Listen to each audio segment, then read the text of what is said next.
정국은 마침 품꿈을 얻어 포도원에 들어보내려고 이른 아침에 나간 집 주인과 같으니 그가 하루에 한 데나리온 식품꾼들과 약속하여 포도원에 들여보내고 또 제사심에 나가 보니 장터에 놀고 서 있는 사람들이 또 있는지라 그들에게 이르되 너희도 포도원에 들어가라 내가 너희에게 상당하게 주니라 하니 그들이 가고 제6시와 제9시에 또 하나가 그와 같이 하고 제11시에도 나가보니 서 있는 사람들이 또 있는지라 이르되 너희는 어찌하여 종일토록 놀고 여기 서 있느냐 이르되 우리를 품꾼으로 씌운 이가 없으니라 이르되 너희도 포도원에 들어가라 하니라 재물의 포도원 주인이 청지기에게 이르되 품꾼들을 불러 나중에 온 자로부터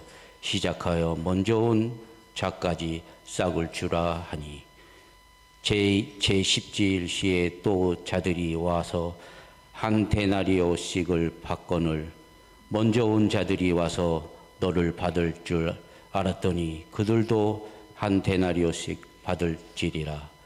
받은 후 집주인을 원망하여 이르되 나중에 온 이 사람들은 1시간밖에 일하지 아니하였거늘 그들을 종일 수고하며 더위를 견딜 우리가 가게 하였나이다. 주인이 그 중에 한 사람을 내게 대답하여 이르되 친구여 내가 잘못한 것이 없노라. 내가 나와 한 데나리에 온 약속을 하지 아니하였느냐. 내 것이나 가지고 가라. 나중에 온 이 사람들에게 너와 같이 주는 것이 내 뜻이니라. 내 것을 가지고 내 뜻대로 할 것이 아니냐. 내가 선함으로 내가 악하게 보느냐. 이와 같이 나중에 된 자로서 먼저 되고 먼저 된 자로서 나중에 되리라. 하나님의 말씀입니다. 오늘 주신 말씀 가지고 나중 온 자의 마음으로 라는 제목으로 우리 이상구 목사님 나오셔서 말씀 선포하실 때 많은 은혜 받으시길 바랍니다.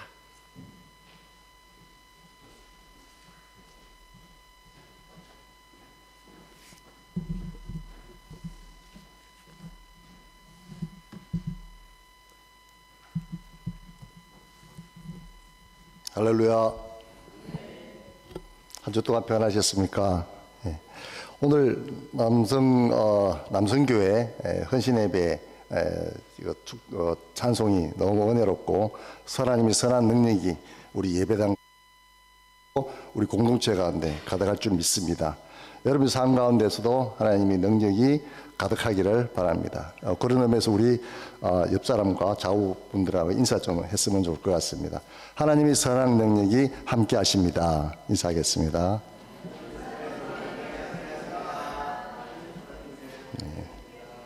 네, 잠깐 기도하겠습니다. 하나님 아버지, 오늘도 저희들에게 말씀하여 주시고 말씀 앞에 서기를 원합니다.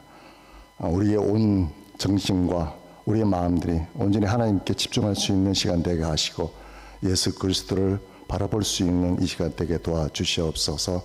그렇게 하실 주님의 이름을 찬양하며 예수 그리스도 이름으로 기도합나이다. 아멘. 네, 오늘 저희가 남성교회 헌신 예배로 드리죠. 그래서 먼저 우리가 이 헌신이 뭔지 한번 조금 생각을 해보고 말씀을 나눴으면 좋을 것 같습니다. 헌신하면 영어로는 이제 devotion이라고 그러고 한자로는 드릴 헌, 몸신. 그러니까 이제 몸을 드린다 이런 의미겠죠. 그렇다면 우리가 드리는 헌신은 하나님이 우리를 구원하셨고 예수 그리스도를 통해서 우리의 모든 죄를 사해 주셔서 그 은혜에 감사해서 우리 전 생애를 들여서 헌신하는 것입니다. 그럼 우리의 몸뿐만 아니라 우리의 시간, 또 물질, 또 우리의 삶, 또 우리 전 인격을 들여서 하나님께 드리는 것을 우리는 헌신이라고 합니다. 그렇다면 우리 헌신의 모범이 누구신가? 이 땅에 오셔서 우리를 죽음에서 구원하신 예수 그리스도가 우리 헌신의 가장 모범이라고 우리는 알 수 있을 것 같습니다. 그렇다면 예수 그리스도는 어떻게 사셨냐? 전 생애를 온전히 하나님의 뜻을 위해서 하나님께서 주셨던 그 사명을 이루기 위해서 단 한순간도 허투루 시간을 보내신 적이 없으셨죠. 그렇다면 우리는 어떻게 살아야겠습니까?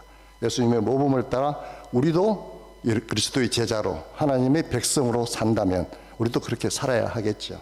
자, 그렇다면 우리가 살아가야 될 헌신이라고 했을 때 그 대상, 우리가 어떤 헌신을 했을 때 대상을 우리 누구에게 헌신을 하냐? 분명하게 우리는 그 하나님을 우리의 헌신의 대상으로 보고 있습니다.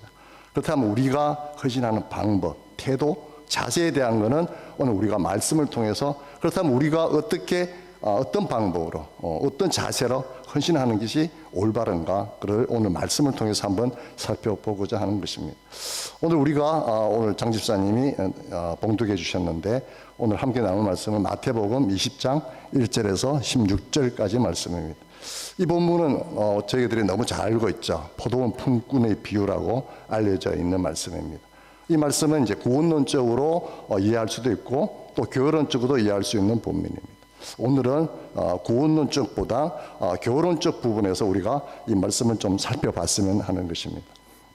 이 말씀을 이해하는데 조금 어려움이 좀 있습니다. 왜냐하면 이 본문에 등장하는 포도원 주인의 모습을 보면 우리의 상식하고 또 우리의 가치관하고는 조금 거리가 멀어 보이는 그런 어떤 모습을 보이기 때문이죠.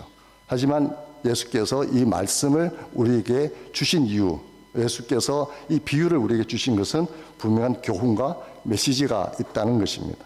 그 교훈과 메시지가 뭘까? 그래서 한 절씩 우리가 살펴보면서 이 말씀을 나눴으면 좋을 것 같습니다. 자, 1절 이렇게 시작되어 있습니다. 다 함께 본인의 성경책을 가지고 함께 읽어보았으면 좋을 것 같습니다. 자, 20장 1절입니다. 시작. 천국은 마치 품꾼을 얻어 포도원에 들여 보내려고 이른 아침에 나간 집주인과 같으니. 예. 오늘 말씀은 천국에 대한 비유로 주님께서 말씀하셨다 이렇게 되어 있죠. 복음서에 보면 천국의 비유가 여러 가지가 나오죠. 예수님이 천국을 여러 가지 비유를 많이 하시는데 그 가운데 오늘도 천국에 대한 비유라는 말씀이시죠. 천국, 하나님의 나라는 무엇과 같다. 그 무엇과 같을까요? 포도원이 천국일까요? 장소적인 개념으로 천국을 포도원이라고 저희는 이해하지는 않습니다. 여기에서 말하는 천국은 하나님의 나라는 포도원 주인과 같다고 그랬거든요. 포도원 주인의 모습을 보면 하나님이 어떤 분인지 그리고 하나님의 나라는 어떤 모습일지 우리가 추정할 수 있다는 얘기죠. 자, 오늘 비유의 지리적 배경은 포도원입니다. 그리고 장터가 나오고 있습니다. 자, 우리가 포도원 하면 여러분 포도원을 가보신지 모르겠지만 저는 이제 한국에 있을 때 이제 포도밭이라 그러죠. 포도밭에서 많이 이제 거래도 하고 좋은 어떤 포도를 사오고 이런 경험이 있습니다. 저는 가보지 않았지만 이스라엘에는 크고 작은 포도원이 많다고 들었습니다. 포도 산지가 많고 성경에도 보면 포도나무, 포도원, 포도에 관련된 것들이 많이 나오죠.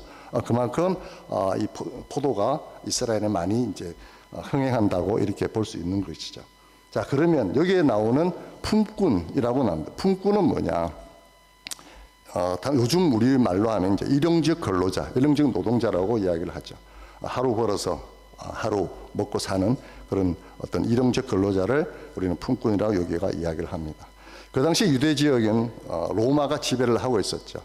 그러니까 대부분 땅을 갖고 있는 분들이 많지 않았고 많은 분들이 이제 소작을 했죠. 소작 또는 이렇게 하루 벌어서 하루 사는 이런 품꾼으로 연명을 하는 분들이 많았다는 거죠. 그러니까 일할 자리는 많지 않고 사람은 많지만 일할 자리가 부족하니까 경쟁이 아마 치열했을 겁니다. 그분들 하루하루의 삶이 좀 고난한 힘든 그런 시간들을 보냈다고 우리는 추정할 수 있습니다. 자, 오늘 말씀드린 장터, 물론 뭐 여러 가지 물건들이 매매하고 사람들이 오고 가는 장터일 수도 있지만 그 가운데 이제 오늘 일할 수 있는 곳, 일자리를 찾기 위해서 많은 분들이 장터로 왔다는 얘기죠. 한국에도 말하는 그 새벽 인력 시장 같은 곳입니다. 언젠가 TV에서 한번 새벽 인력 시장에 대한 보도를 본 적이 있는데 새벽 한 4시, 5시 되면 많은 분들이 건설 현장에 일하기 위해서 몰려오는 어떤 장소가 있습니다. 새벽 인력 시장인데 그곳에서 많은 분들이 몰려 있습니다. 새벽 4시부터 오신다고. 한 4-5시 되면 성갑차를 가지고 오는 사람을 구하는 건설 현장 담당자들이 와서 성갑차에서 그 사람들을 픽업해서 갑니다. 그래서 한 사람, 두 사람씩 가죠. 그러나 그 가운데 정작 일자리에 구해서 가실 수 있는 분은 한 10%, 15% 정도밖에 되지 않는다고 합니다.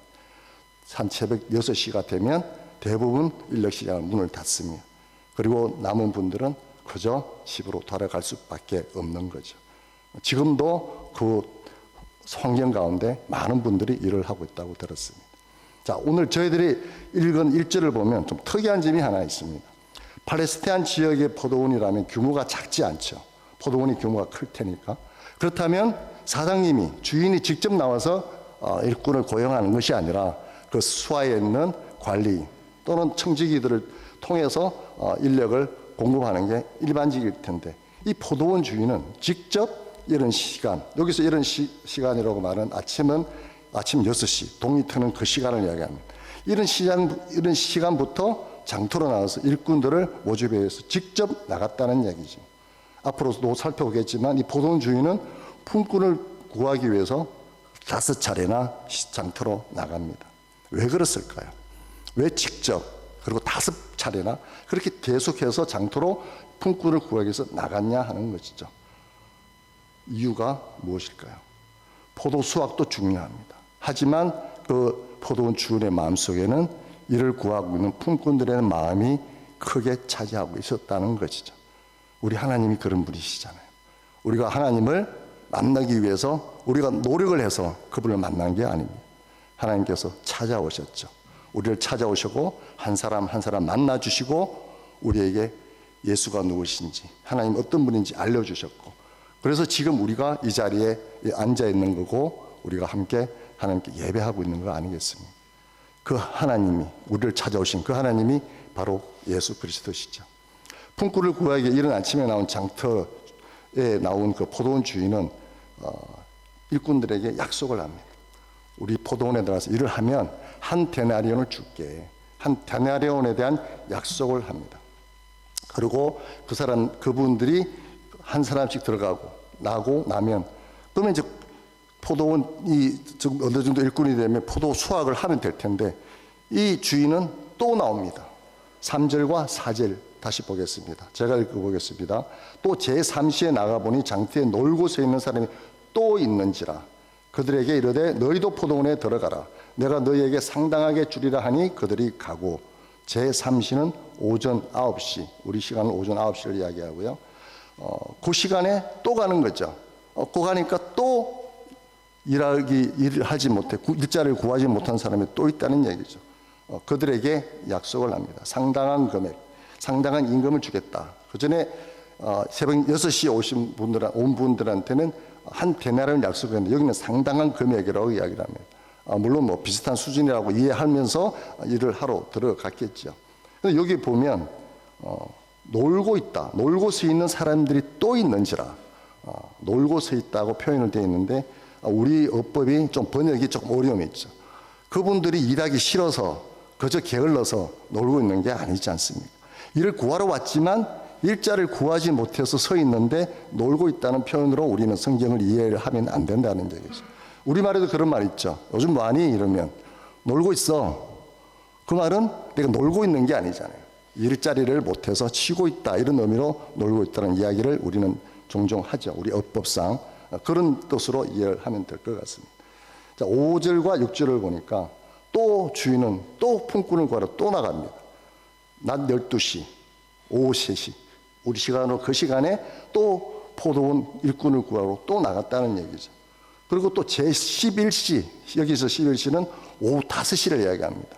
오후 5시면, 오후 6시면 거의 일이 다 끝나는 시간이죠. 해가 지니까 이스라엘 지역에 오전 9시부터 오후 6시까지가 일하는 노동 시간이 일 시간입니다. 근데 오후 5시니까 이 1시간밖에 남지 않은 그 시간에 굳이 나가서 일꾼을 구할 이유는 없겠죠. 정상적인 포도원 주인이라면 나갈 이유가 없을 겁니다. 그런데 이 늦은 시간에 포도원 주인은 일꾼을 구하러 나간다는 이야기죠. 앞서 말씀드렸듯이 왜 그랬을까요?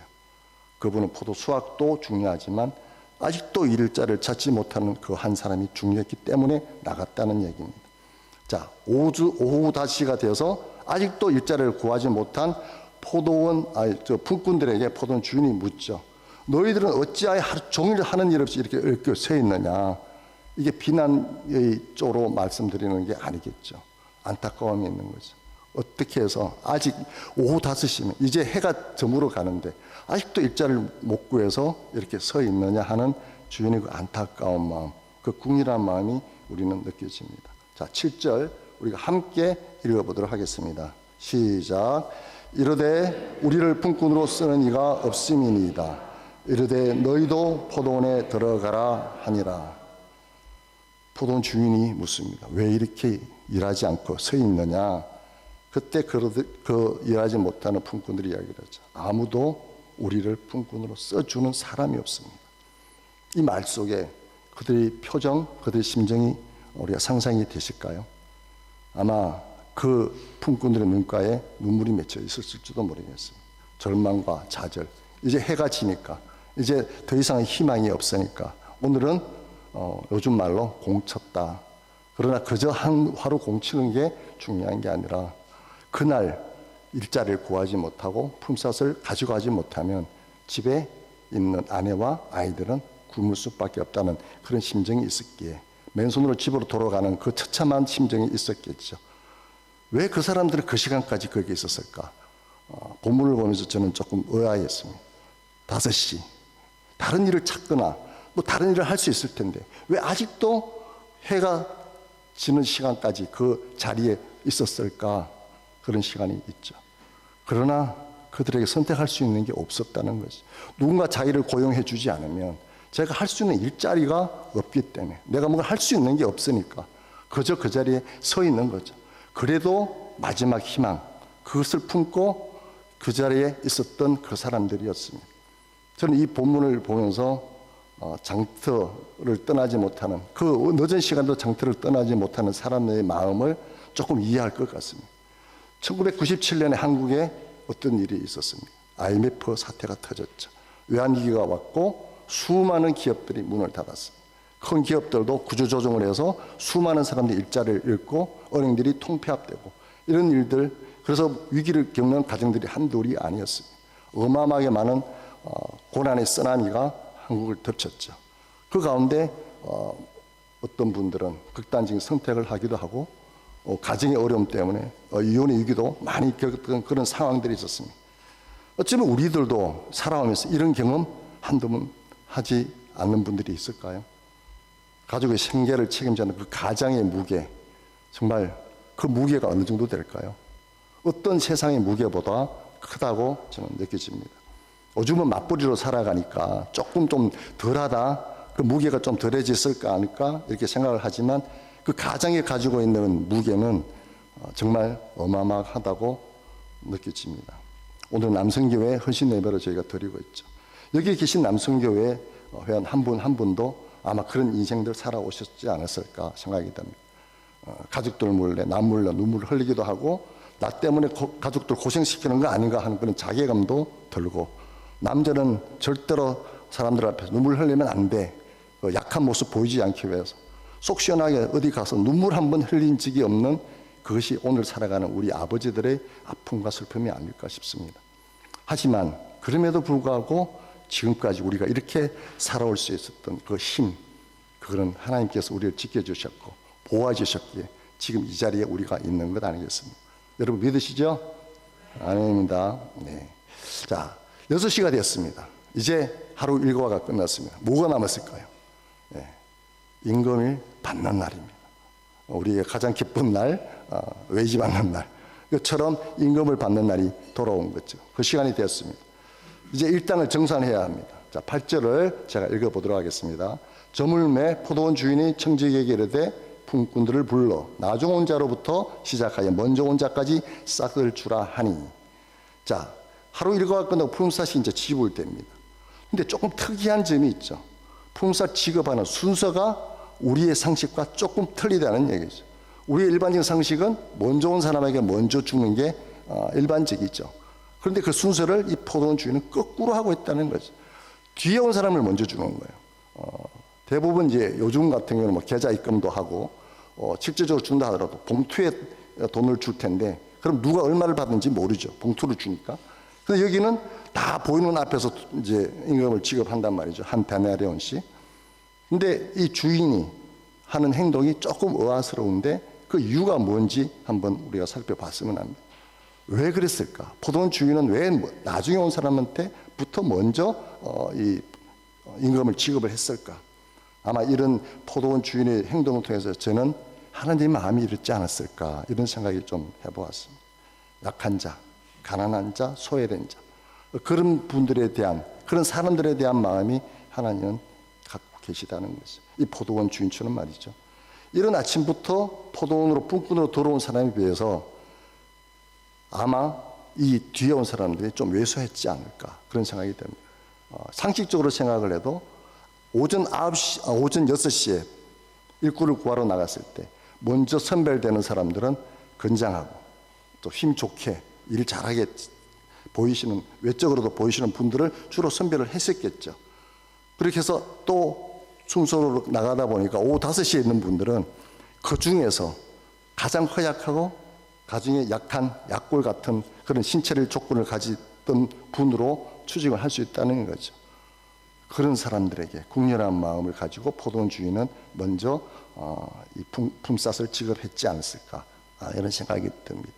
또 그와 함께 이 품삯을 지급하는 것에 대한 이 순서가 우리가 상식하고 다른 순서를 통해서 포도원 주인이 뭔가 하고자 하는 메시지가 그 안에 숨어 있었다고 우리는 또 추정할 수 있습니다. 아무튼 이렇게 해서 품삯이 이제 지급이 됩니다. 9절입니다. 제 11시에 온 자들이 와서 한 데나리온씩을 받거늘. 자, 11시 오후 5시라 그랬죠. 이 오후 5시에 포도원 들어온 사람 1시간만 일했습니다. 그런데 이 사람들이 한 데나리온을 받았다는 얘기죠. 그들이 한 데나리온에 대한 약속도 없이 들어왔어요. 자기는 1시간밖에 일을 하지 않기 때문에 한 데나리온은 상상도 못했겠죠. 그저 한 1시간을 일했고 앞에 온 사람은 12시간을 일했으니까 12분의 1 데나리온 정도만 받아도 땡큐죠. 그것도 아니고 2분의 1, 6분의 1 정도의 데나리온만 받아도 너무나 감사할 텐데 온전한 한 데나리온을 그는 받았습니다. 얼마나 기뻤겠습니까? 정말 기뻤겠죠. 1시간 일했는데 한 데나리온을 받았으니까.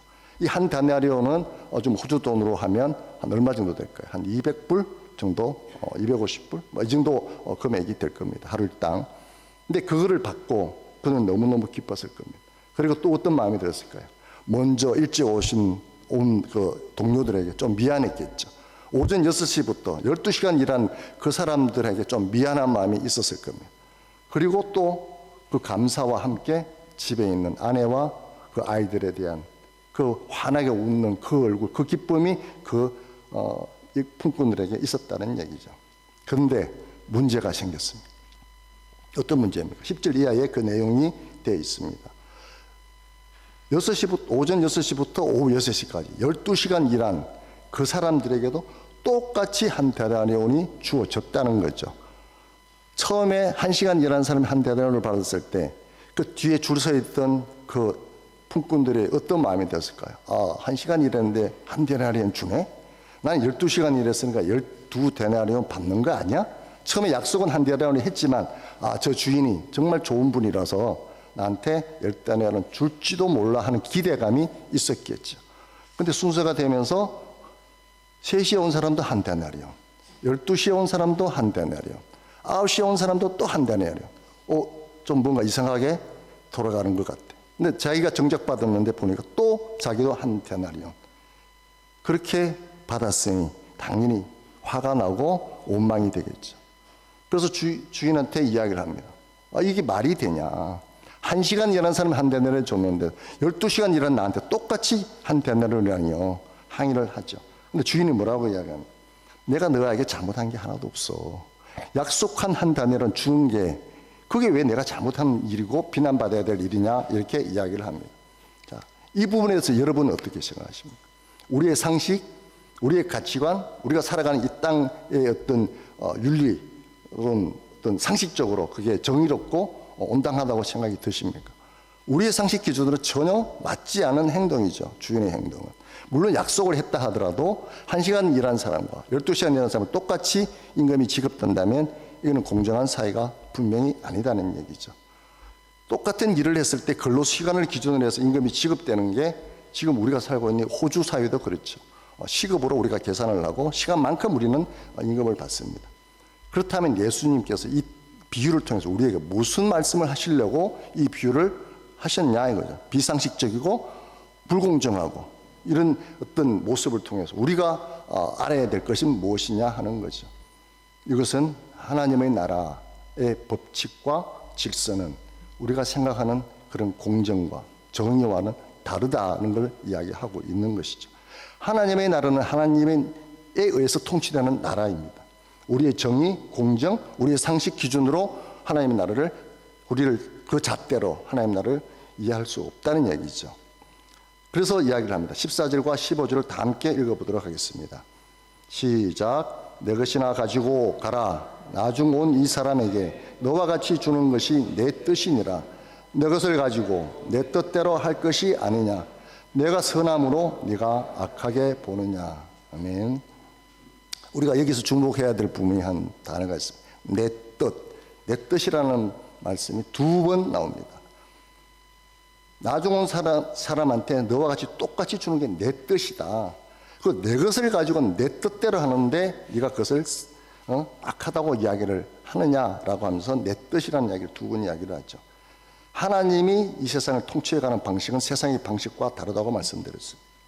우리가 살아가는 기준과 우리가 가지고 있는 잣대는 뭐냐. 능력과 성과를 기준으로 우리는 평가를 하고 그에 대한 보상을 우리는 받아야 된다는 거죠. 그것이 우리가 살아가는 이 사회적 합의 또 무언의 약속 같은 것이죠. 우리가 살아가는 이 땅에.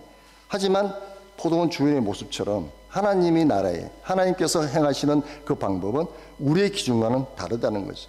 하나님의 방식은 뭘까요?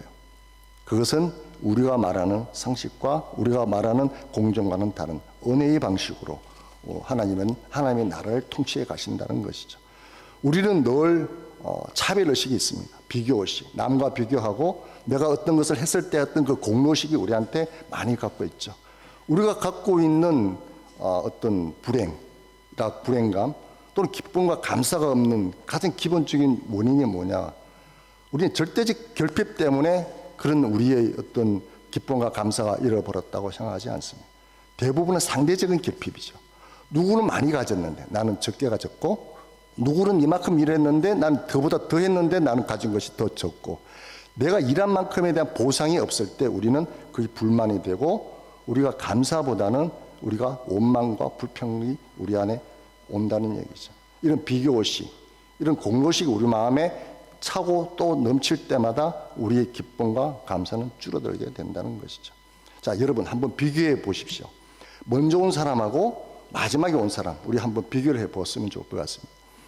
1시간 일하고도 한 데나리온 받는 그 사람의 마음이 어땠을까? 앞서 우리가 살펴봤던 것처럼 너무나 큰 기쁨과 감사가 있었죠. 1시간 일했는데 한 데나리온을 받았으니까. 그 사람들에게 그 한 데나리온은 피 같은 돈이거든요. 생명이거든요, 생명. 왜 그날 그것을 가지 못했다면 그 사람은, 그 가족은 그날 굶어야 했으니까. 그 한 데나리온은 그저 돈이 아니라 피 같은 돈, 생명 같은 돈. 그러니까 그가 받았던 그 한 데나리온에 대한 감사는 어마어마하게 컸을 거라는 얘기죠. 그러나 먼저 온 아침 6시, 새벽 6시에 와서 12시간 일한 그 사람의 마음은 어땠어요? 그 사람도 똑같았습니다. 처음에 12시간 전으로 돌아가면 처음 새벽 노동시장에 와서 기다렸을 때 먼저 선택받았죠. 먼저 포도원에 들어가 일하라고 한 데는 약속하고 들어갔습니다. 다른 사람보다 먼저 선택됐으니까 어마어마하게 나는 선택받은 자라고 기쁨이 있었을 겁니다. 그 기쁨으로 그는 포도원에 들어가서 일을 했습니다. 그런데 그 기쁨이 언제 무너졌냐? 비교됐을 때, 마지막 임금이 지급될 때 저 사람하고 똑같이 지급됐다고 했을 때 그게 나오는 원망과 불평이라는 얘기죠. 만약에 뒤에 아침에 일했던 한 데나리온을 받고 하루 종일 똑같은 노동자들이 똑같은 임금을 받았다면 어떤 불만도 그 사람은 하지 않았겠죠. 한 데나리온 약속을 했으니까 그리고 12시간 일했지만 기쁨을 가지고 돌아갔을 겁니다. 그런데 다른 사람과 비교를 하니까 1시간 일했는데 한 대안을 주는데 나는 왜 12시간이라도 한 대안밖에 못 받아 하는 그 마음이 드는 순간 원망과 불평, 감사는 사라져 버렸다는 것이죠. 자, 오늘 말씀에 예수님께서 비유의 결론을 이렇게 맺습니다. 16절 다 함께 읽어보도록 하겠습니다. 이와 같이 나중된 자로서 먼저 되고 먼저 된 자로서 나중되리라. 자, 이 말씀은 19장 마지막 절인 30절에도 동일하게 이 말씀이 주어지고 있습니다. 그러니까 19장 30절에 있는 말씀과 오늘 20장 16절에 있는 말씀이 동일한 말씀이 주어졌다는 거죠. 그 사이에 오늘의 비유가 있습니다. 그럼 이 오늘의 비유는 앞서 말씀하신 19장의 그 배경이 있다는 것을 우리는 짐작할 수 있죠. 자, 19장 내용을 잠깐 설명을 드리겠습니다. 어떤 내용이 있길래 이 말씀이 나왔나? 자, 19장을 보면 계명을 온전히 잘 지키고 있는 부자 청년이 예수님께 왔죠. 그리고 묻으면 어떻게 영생을 얻습니까? 이렇게 질문을 했습니다. 자기는 평생 동안 이 율법 계명을 온전히 지켰다고 이야기를 하면서 말이죠. 예수님께서 이야기를 합니다. 그 부자 청년이 부자인 줄 알고 네가 가진 재산을 팔아서 가난한 사람에 나눠줘. 그리고 나를 따라와. 이렇게 이야기를 했는데 재물에 대한 집착 때문에 그 말씀에 순종할 수가 없었습니다. 부자 청년은 그래서 근심하며 그 자리를 떠났다고 기록되어 있죠. 그러고 나서 베드로가 예수님께 묻습니다. 우리는 부자 청년은 저렇게 재물에 대한 집착 때문에 주님을 따라가지 못했는데 저희들은 어떻습니까? 저는 배도 버리고 저희는 부모 형제도 버리고 우리는 거물도 버리고 주님을 따라왔잖아요. 우리는 모든 것을 버리고 주님을 따라왔습니다.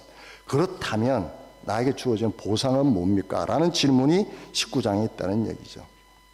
그 말을 듣고 예수님이 그래, 너희가 모든 것을 보고 나를 따라왔기에 너에게 영생이 주어질 거야 라는 이야기를 합니다. 그리고 덧붙여서 하시는 말씀이 19장 30절이라는 말씀이죠. 우리나라 말은 끝까지 들어야 된다 이런 말씀이 주로 있죠. 왜 그러냐? 주로 중요한 말이 뒤에 있거든요. 결론이 나요. 간다 안 간다, 한다 안 한다 뒤에 있습니다.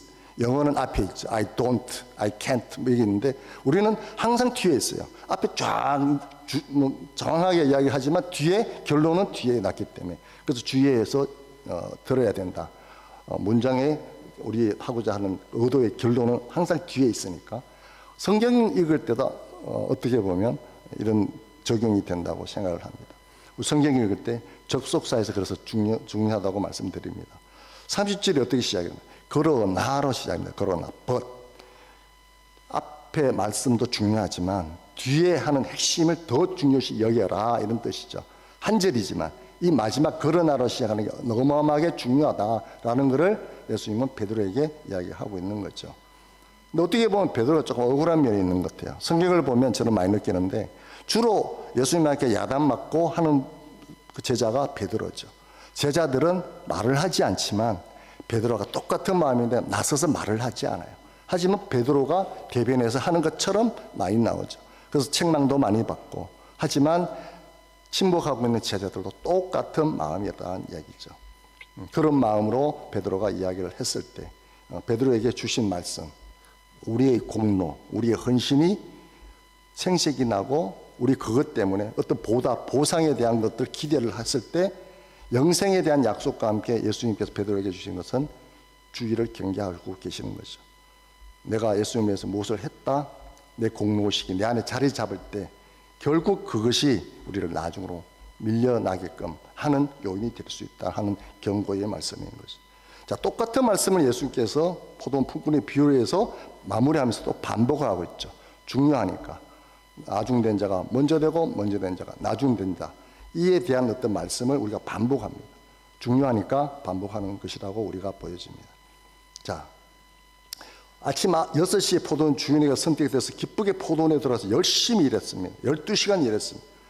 그러나 그가 가지고 있는 그 기쁨을 끝까지 가져가지 못했다는 거죠.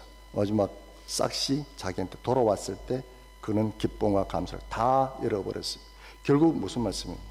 결국 먼저 되었지만 그는 나중 자로 남게 되었다는 얘기죠.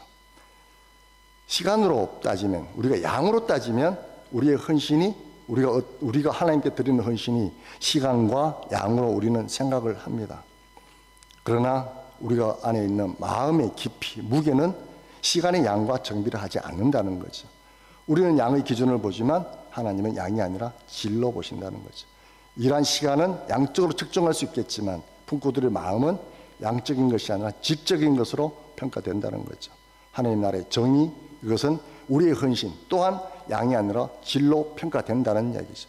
우리가 하나님한테 무엇을 많이 드리는 게 중요한 게 아니라 정말 우리가 우리의 마음으로 그 하나님께 대한 감사로 그 마음으로 그 간절한 마음으로 우리가 하나님께 헌신하고 있나라는 것을 이 시간 돌아보았으면 좋겠습니다. 우리는 이와 같은 모습을 또 누가복음에서도 발견할 수 있습니다. 우리가 잘 알고 있는 누가복음 15장 11절에서 32절에 나오는 탕자의 비유에서도 우리가 이것을 발견할 수 있습니다. 자, 둘째 아들이 아버지에게 상속을 먼저 달라. 그리고 그 상속을 먼저 받은 그 상속 돈을 가지고 먼 나라로 떠나서 그 많은 돈을 탕진해 버렸다. 그리고 다시 아버지 집으로 돌아와서 그 돌아온 탕자를 아버지가 기쁘게 받아준다라는 내용입니다. 우리 다 잘 알고 있죠. 근데 첫째 아들이 모습을 한번 보겠습니다. 첫째 아들이 동생이 돌아온 걸 봤습니다. 집이 시끌벅적합니다. 화가 나서 집에 들어가려고 하지도 않습니다. 그러면서 아버지에게 이런 말을 합니다. 누가복음 15장 29절에서 30절 말씀입니다. 제가 읽어보도록 하겠습니다. 아버지께 대답하여 이르되 내가 여러 해 아버지를 섬겨 명을 어김이 없거늘 내게는 염소 새끼라도 주어 나와 내 벗으로 즐겁게 하신 일이 없더니 아버지의 살림을 창녀들과 함께 삼켜버린 이 아들이 돌아오매 이를 위하여 살찐 송아리를 잡으셨나이다. 첫째 아들의 모습은 어떻습니까? 살아서 돌아온 동생이 반갑지 않은 겁니다. 자신이 동생이지 않습니다. 그렇지만 그는 반가워 맞이하지 않습니다. 왜? 동생이 돌아옴으로 해서 내 재산의 몫이 또 줄어들지도 모른다는 그런 어떤 염려 때문이죠. 둘째 아들이 갔을 때 첫째 아들 똑같이 상속을 받았습니다. 우리는 둘째 아들만 상속받고 첫째 아들은 그냥 있는 거라고 생각하지만 본문을 보면 둘째 아들이 상속받을 때 첫째 아들도 똑같이 상속을 받았다고 성경은 기록하고 있죠. 그러니까 본인이 입장을 생각했을 때 둘째 아들이 온 거에 대한 불만과 함께 내가 그동안 아버지한테 수고하고 헌신했던 그것은 뭐냐 이거죠. 둘째 아들이 왔을 때 그렇게 반가워하고 잔치까지 벌려주면 그러면 나는 그동안 아버지가 열심히 섬겼는데 나의 공로는 뭐야 있냐. 나의 수고와 헌신은 보상과 보답은 아무것도 없다라는 원망과 불평을 아버지한테 하고 있죠. 이런 아침에 새벽 6시에 와서 포도에서 일어난 그 품꾼의 모습하고 비슷한 모습입니다. 하지만 돌아온 탕자, 둘째 아들의 모습은 어떻습니까? 아버지 앞에 고개도 들지 못하는 것입니다. 자신을 품꾼의 하나로 취급해도 할 말이 없다고 이야기를 합니다. 누가복음 15장 21절입니다. 다 함께 읽어보도록 하겠습니다. 누가복음 15장 21절 시작. 아들이 이르되 아버지 내가 하늘과 아버지께 죄를 지었사오니 지금부터는 아버지의 아들이라 일컬음을 감당하지 못하겠나이다 하나. 둘째 아들의 모습이 오늘 본문의 오후 5시에 포도원에 들어온 품꾼의 모습과 비슷하지 않습니까? 그는 할 말이 없는 거예요. 돌아온 탕자를 맞아준 그 아버지의 모습을 보면서 그는 할 말이 없었습니다. 오후 5시에 1시간 일하고도 한 데나리온 받은 품꾼과 거의 같은 심정으로 이야기를 하고 있는 거죠. 자, 오늘 이 포도원 품꾼의 비유와 탕자의 비유에서 우리는 무엇을 발견합니까? 포도원 주인 그리고 탕자의 아버지의 모습 속에서 우리는 하나님의 모습을 발견할 수 있다는 겁니다. 하나님은 어떠신 분이십니까? 이른 아침 포도원에 나온 그 품꾼들은 그 아버지, 그 주인의 마음을 이해할 수가 없습니다. 그리고 집에 있는 첫째 아들은 절대로 그 아버지의 마음을 이해하지 못하는 것이죠. 그러나 오후 5시 1시간밖에 일하지 못했던 그 품꾼들, 아버지 집에 돌아왔던 그 탕자는 그 아버지가 너무너무 감사하고 고맙고 그래서 그 아버지에 대한 마음이 너무너무 크게 작용했다는 것이죠. 우리가 하나님의 마음을 제대로 이해하지 못한다면 우리가 아무리 하나님을 위해서 교회를 위해서 헌신한다고 하더라도 그것은 나를 위한 헌신이지 하나님을 위한 헌신은 아니라고 봐야집니다. 나중에는 품꾼들에 대한 마음, 돌아온 탕자를 향한 마음, 이것이 하나님의 마음입니다. 우리 눈에 보이지 않는 하나님께 헌신하고 하나님 나를 위해서 수고하고 한다고 했을 때 우리의 모습은 그렇다면 어떻게 나타나야 하느냐 말입니다. 우리가 하나님께 헌신하고 하나님 나를 위해서 수고하고 헌신한다는 것은 우리의 눈에 보이는 형제와 자매를 사랑하는 것으로 나타나야 합니다. 요한복음 21장 15절 17절 말씀을 보면 지난주 우리가 목사님 말씀을 통해서 들었던 말씀이죠. 디바레 호수에서 부활하신 예수님을 만난 베드로, 그 베드로에게 예수님이 묻습니다. 네가 나를 사랑하느냐? 베드로가 이야기를 합니다. 네, 주님. 제가 주님을 사랑하는지 주님께서 아십니다. 이렇게 이야기를 하죠. 그때 베드로에게 예수님께서 뭐라고 이야기하셨습니까? 내 양을 치라, 내 양을 먹이라, 이렇게 이야기를 했습니다. 예수님의 마음은 어디에 있습니까? 양에 있습니다. 양. 사람에게 있다는 얘기죠. 양을 먹이고 양을 치라. 네가 나를 사랑하면, 정말 네가 나를 사랑한다면 양을 치고 양을 먹여라는 이야기죠. 사람 낳는 어부가 되어서 하나님이 누구신지, 예수님이 누구신지 모르는 사람에게 복음을 전해주고 그들 예수의 제자로, 그리스도의 제자로 삼는 것, 그게 나를 사랑하는 거야 라고 이야기를 하는 것이죠. 눈에 보이지 않는 하나님. 우리는 하나님을 믿는 것 같지만 정작 우리가 육체적인 눈으로 하나님을 볼 수가 없죠. 그러면 어떻게 우리가 하나님께 헌신한단 말입니까? 무슨 모습으로? 그 모습은 내 곁에 있는 사람부터, 사랑하는 것부터 시작이 된다는 이야기죠. 여러분의 가족, 지금 여러분 주위에 누가 앉아 있습니까? 우리 공동체 식구, 눈에 보이는 지체들을 섬기고 사랑하는 게 하나님을 사랑하는 거다. 그것이 헌신이다 라고 오늘 성경을 이야기를 하고 있죠. 그리고 여러분의 삶 속에서 만나는 여러 사람들이 있을 겁니다. 직장에서 또는 이런저런 모임을 통해서 만나는 사람, 그 사람들을 사랑하고 섬기는 것이 하나님을 사랑하는 것이고 하나님의 나라를 위해 너희가 헌신하는 거다라는 걸 우리가 알 수 있는 거죠.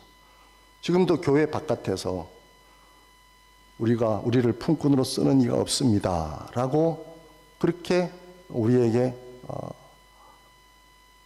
요청하는 그 아픈 목소리로 절망 가운데 있는 많은 사람들이 있을 겁니다.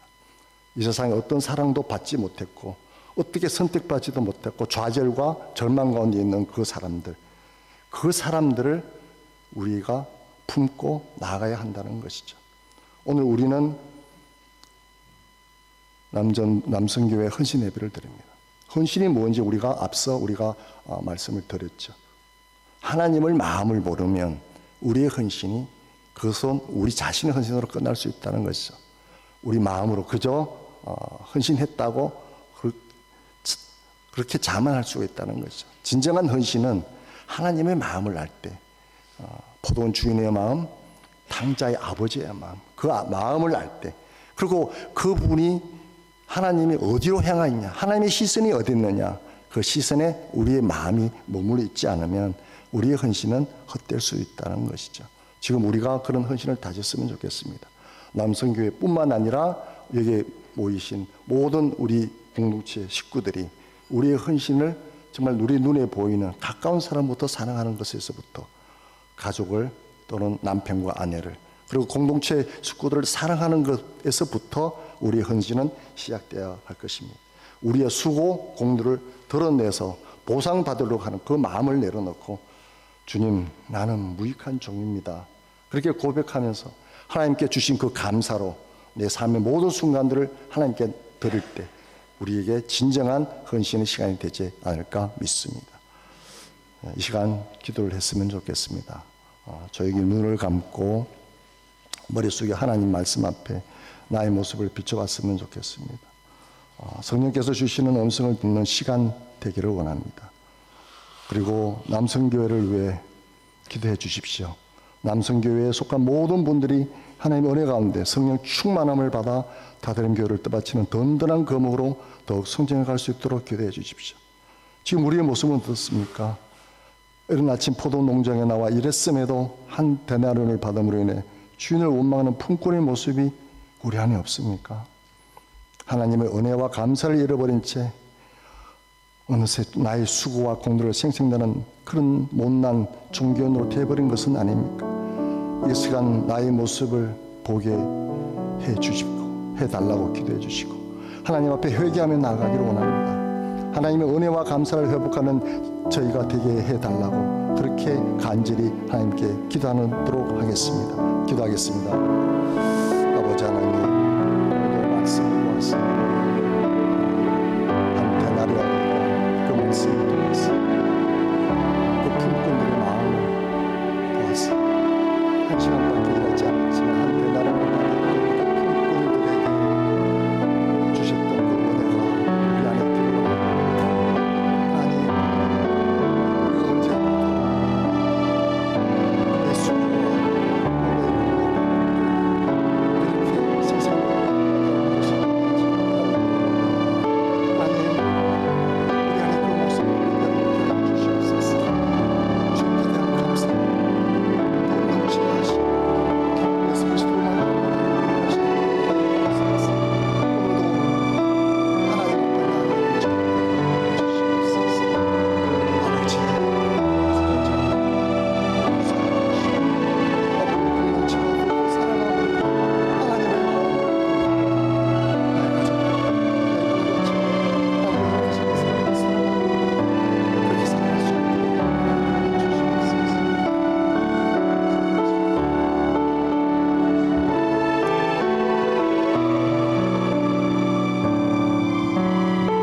살아가니가 풍성하신 하나님 아버지, 오늘 남성교회 헌신 예배로 하나님께 나아가게 하시며 감사를 드립니다.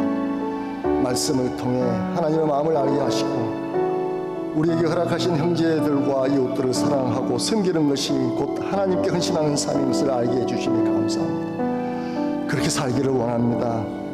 나의 공로를 내려놓고 오직 하나님께 감사함으로 나아가는 저희들 되게 하여 주시옵소서.